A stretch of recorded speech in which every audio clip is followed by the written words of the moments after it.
আসসালামু আলাইকুম প্রিয় ফুটবল ফ্যান্স। ইতিমধ্যে আপনারা নিশ্চিত হয়েছেন যে কোপা আমেরিকার দুই ফাইনালিস্ট পেয়ে গেছে কনমেবল। দল দুটির একটি কলম্বিয়া, অন্যটি ডিফেন্ডিং চ্যাম্পিয়ন আর্জেন্টিনা। ৪৮তম আসরের ফাইনালকে সামনে রেখে আজ জানাবো কোপা আমেরিকার আদ্যপান্ত।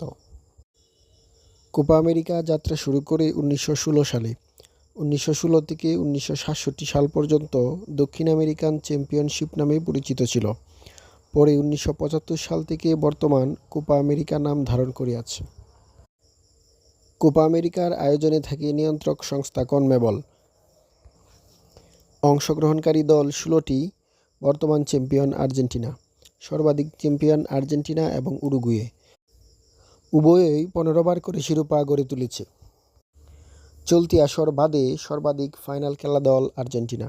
মোট ফাইনাল খেলেছে ২৯ বার, যার মধ্যে চ্যাম্পিয়ন ১৫ বার আর রানার্স আপ হয়েছে ১৪ বার। সর্বাধিক হোস্ট কান্ট্রি হিসেবে আছে আর্জেন্টিনা ৯ বার, উরুগুয়ে ৭ বার, চিলি ৭, ব্রাজিল ৬, পেরু ৬ বার সহ অন্যান্য দেশও আয়োজক ছিল। মোস্ট অ্যাপিয়ারেন্স হিসেবে আছে উরুগুয়ে ৪৬ বার, আর্জেন্টিনা ৪৪ বার, চিলি ৪১, প্যারাগুয়ে ৩৯ এবং ৫ নম্বরে রয়েছে ব্রাজিল ৩৮ বার।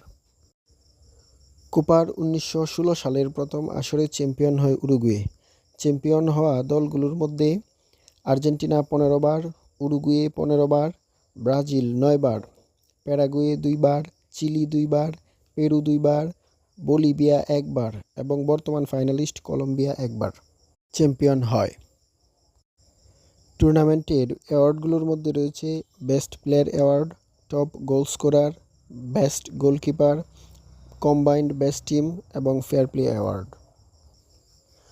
টপ গোল স্কোরার হলেন যৌথভাবে আর্জেন্টিনার নরবার্তো মেন্ডেজ এবং ব্রাজিলের জিজিনহো। তারা উভয়ে ১৭টি করে গোল করেন। তালিকায় যৌথভাবে ৪ নম্বরে আছেন লিওনেল মেসি। মেসির গোল সংখ্যা ১৪টি।